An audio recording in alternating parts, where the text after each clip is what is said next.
In this Adobe Premiere Pro tutorial, we're going to create a funny big face effect that exaggerates the face and makes it look playful and cartoonish. This effect is commonly used in meme edits, reaction videos, and comedy content. Let's get started. First, select your clip on the timeline. Now go to the effects panel and search for Spherize. Drag and drop this Spherize effect onto your clip. Next, go to the effect controls panel. You'll see two main settings here, the radius and center of sphere.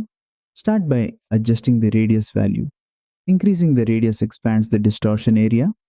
As you increase it, the face will begin to bulge outward, creating that funny big face look.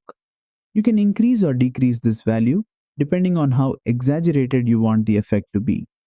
Now, adjust the center of sphere, move it directly over the person's face. This positions the distortion exactly where you want it. To make the effect follow the person, click the stopwatch icon next to center of sphere to enable keyframes. Now move forward on the timeline and reposition the center so it stays aligned with the face as the person moves. Continue adjusting it throughout the clip so the distortion tracks the face properly. Play the clip and you'll see the face stay enlarged while the rest of the frame remains normal. And that's it.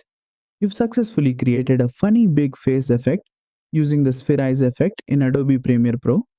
If this tutorial helped you, don't forget to like, share and subscribe for more Adobe Premiere Pro tutorials.